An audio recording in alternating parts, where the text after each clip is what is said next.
Today, we're exploring the most important AI lesson that businesses learned in 2025. Welcome back to the AI Daily Brief. In case you haven't been able to tell, I love end-of-year content. It's a time that as the barrage of news slows down a little bit, people take a little bit of extra time to reflect on the year that was. They start to prepare and look forward to how they want to operate in the year to come. And from a content perspective, everyone is putting together their best trend reports and ideas and thoughts for the future. And that creates a really interesting lens through which to explore some of the big issues facing AI and all of the people in industries who are trying to figure out how to adopt it and adapt to it. Now, the latest of these reports is Deloitte's 17th Annual Tech Trends Report. This is a monster 72-page document that goes deep across 6 different themes. Now, rather than getting into each and every theme, I want to highlight what I believe is the big idea and the clear through line throughout all of this that I think is perhaps the most important lesson for enterprises and businesses who tried to adopt AI in 2025.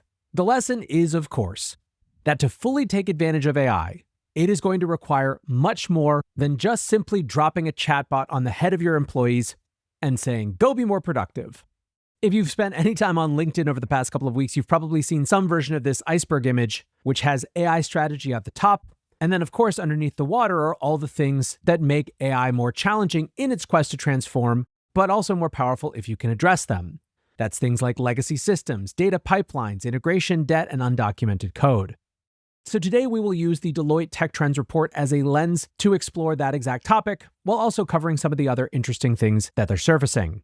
Now, the 2 areas of their 6 big themes where they address this are first, the agentic reality check, preparing for a silicon-based workforce, and Section 4, the Great Rebuild, architecting an AI-native tech organization. Let's pop over to agents first. 2025 was supposed to be the year of agents, and in many ways, I think it was. We certainly saw from studies like KPMG's Pulse survey that enterprise adoption of agents was significant throughout the year. What's more, whereas I think it could have easily devolved into a bunch of showcase pilots and experiments, I think we pretty quickly skipped over that step and went right on into in-production agents that were actually meant to have purpose. At the same time, it's pretty clear that agents didn't fundamentally upend everything inside the organization as some thought they might, with the possible exception, of course, of software engineering, where coding agents were the most disruptive and powerful force of the year. So again, Deloitte calls their section on this the agentic reality check. And right, despite its promise, many agentic AI implementations are failing. But leading organizations that are reimagining operations and managing agents as workers are finding success. And here in a single sentence is the theme which I will be effectively beating you over the head with for the next 2 weeks. True value comes from redesigning operations, not just layering agents onto old workflows. What does that mean? Well, Deloitte says it means building agent-compatible architectures, implementing robust orchestration frameworks, and developing new management approaches for digital workers. It also, they say, means rethinking work itself. As organizations embrace the full potential of agents, not only are their processes likely to change, but so will their definition of a worker. So let's talk some numbers. Gartner predicts that from a starting point of 0 in 2024, by 2028, agents will make 15% of work decisions autonomously, and a third of software applications will have agentic AI integrated in some way. And yet there are challenges. One of the things that's really interesting to me is that you can find a wild range of organizational self-reporting on agentic deployments. For example, I mentioned the KPMG Pulse survey. In their Q3 Pulse survey, they found that 42% of organizations had deployed at least some agents, which was up from 11% in Q1.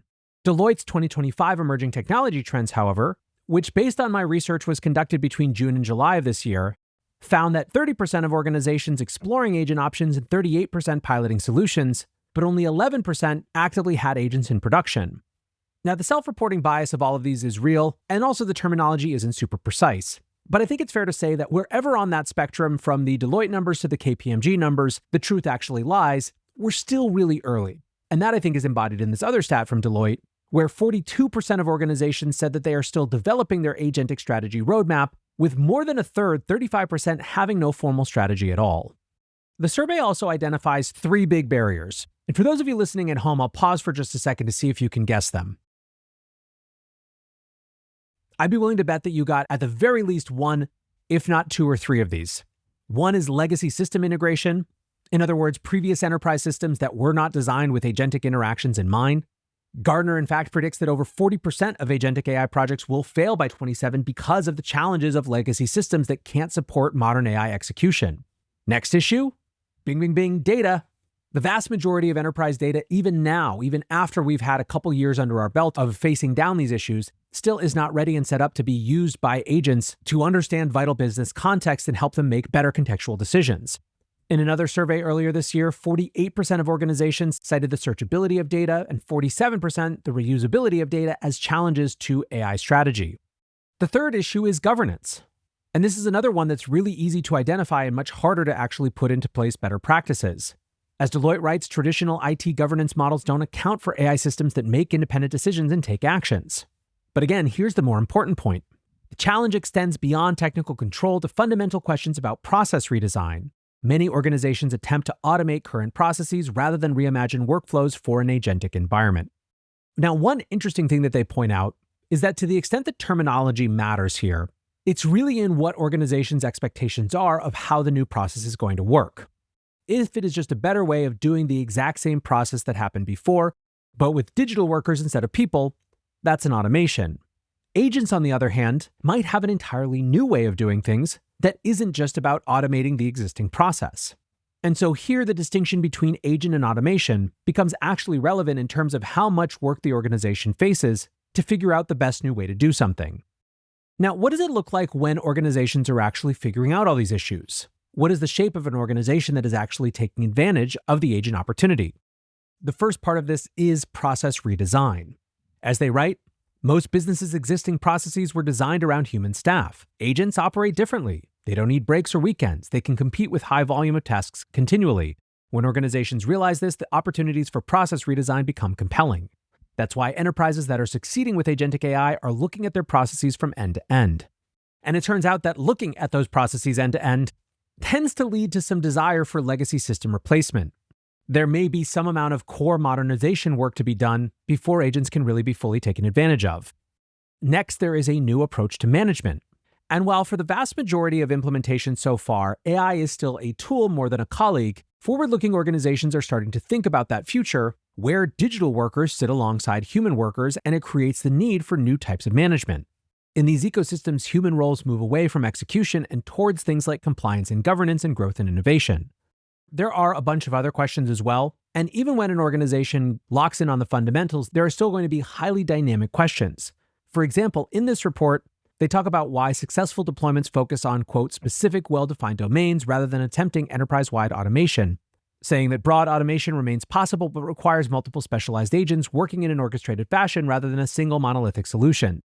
And while I agree with that wholeheartedly right now, what you can tell when you look at the strategy of the foundation model companies, that they are trying to move towards a world where the base agents are generalized and then they can become specialized in the context of a particular set of work. This is what the whole episode about Anthropic's skills mechanism was earlier this week. Ultimately, this is going to require new infrastructure, such as something that we spend time on at Superintelligent, HR for Agents. Deloitte points out that while there are certain aspects of HR that will be totally inapplicable to digital employees, things like worker motivation and employee loyalty, there are going to be other areas that apply to agents in new ways. Onboarding, performance management, lifecycle management. We've been building agent planning tools for more than a year now, and while most of 2025 was about 0-1 implementations and starting to get organizations' feet wet, performance management, lifecycle management, and ongoing planning is exactly where I see this all heading. Now, this all feeds into another section from the report, which they call the Great Rebuild, architecting an AI-native tech organization. And in many ways, this is almost a deeper dive on what it takes to do the sort of redesign that was talked about in the agentic section. In other words, you could almost reframe this as what does the technology organization need to do to support the agent-native organization as a whole? Part of it is just that it needs to grow. Almost 70% of tech leaders they surveyed said they plan to grow their teams in direct response to Gen AI, with the number, for example, of AI architect roles expected to double in the next 2 years. The way that organizations look at their technology organization is changing as well. If in the past it was a service center that supported the rest of the organization, 66% of large organizations now view the tech organization as a revenue generator. In 2015, 41% of CIOs reported directly to the CEO. That is now up to 65%. And a lot of those questions of modernization and organization redesign are going to live inside that technology organization. 71% of organizations that were surveyed are in the midst of modernizing core infrastructure to support AI, and nearly a quarter of them are investing between 6 and 10% of annual revenue in modernizing those core enterprise systems. But of course, it's not just their systems, it's also how they design their organizations as a whole. Deloitte writes, in the years ahead, traditional project teams will likely shift into lean cross-functional squads aligned to products and value streams, tightening the loop from concept to customer and hardwiring ownership of outcomes. 57% of organizations report they're already shifting from project to product models to bring business and IT closer together. In this model, product lines deliver user-focused features via shared customer-facing platforms. Agile pods govern ways of working and tool choices, and forward-deployed engineers work alongside product or customer teams to shorten the path to value. I think what we're seeing is actually a bidirectional technology integration, where there is, yes, this side where the technology organization comes to the rest of the organization and actually embeds with them in some way, but then also the rest of the organization is, via AI, getting more technical as well, speaking, for example, in code for the first time. This is, of course, not a one-time transition, but an ongoing and perpetual evolution, in which, as they write, change becomes a core capability, not a one-time event. Now, as I said at the beginning, for me, this organization redesign message is the most important AI lesson for businesses from last year. And luckily, I think that organizations are much better prepared now looking into 2026 than they were looking into 2025 when it comes to what it's going to take to actually take advantage of the new power of AI and agents. Still, while I don't want to go through all of what else is in the report, there were a couple other interesting notes that I wanted to quickly mention before we get out of here. One is there's an interesting enterprise version of the conversation around inference economics. What do I mean by inference economics? Well, if you pay any attention to the AI bubble conversation in markets, one of the things that the AI market bears often believe is that a reduction in the cost of inference and the ability to put inference on device could fundamentally undermine all of this big infrastructure investment that the market is pricing into these AI companies over the next 5 years. VCSA Shangvi writes, on-device inference breaks the AI capex trade. That was reposted by Compound's Michael Dempsey, who shared a graph from Epic AI suggesting that frontier AI performance could become accessible on consumer hardware within a year, and said that the image might be the most underappreciated chart in technology right now. Like I said, Deloitte takes this into the realm of enterprise. They have a section called the AI Infrastructure Reckoning, Optimizing Compute Strategy in the Age of Inference Economics. They write, the mathematics of AI consumption is forcing enterprises to recalculate their infrastructure at unprecedented speed. While inference costs have plummeted, dropping 280-fold over the last 2 years, enterprises are experiencing explosive growth in overall AI spending. The reason is straightforward. Usage in the form of inference has dramatically outpaced cost reduction. Another way to think about this is Jevons paradox, but at the business level, where a reduction in cost actually increases the overall consumption. Now, in a lot of ways, inference costs coming down is not the story here. Increased usage is. And all the inference costs coming down really is discussing is the idea that even with that dramatic cost reduction, the overall bill continues to go up because usage is growing more. That leads organizations to have to think strategically about a variety of issues around compute: cost management, data sovereignty, latency sensitivity. In other words, understanding which use cases and workflows need real-time decision-making versus which others can be designed to not require that sort of speed.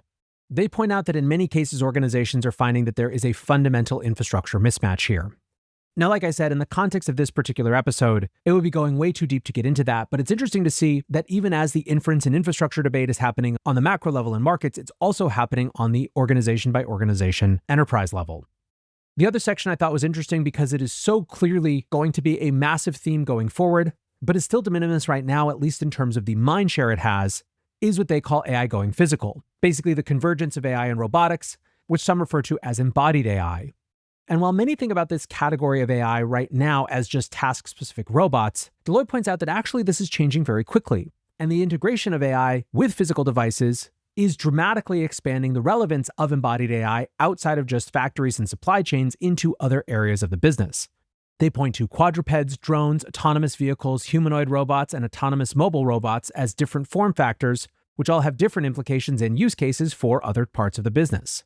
Now, to me, this feels more like a 27-28 conversation than a 26 conversation, but it's interesting to see how much emphasis Deloitte is putting on it, having it, in fact, as their first chapter overall. Finally, from their last section, which is a set of quick hits on what they call tech signals worth tracking as AI advances, there is just one that I wanted to point out, which they characterize as GEO overtaking SEO. Users, they write, are increasingly turning to AI chatbots over traditional search engines.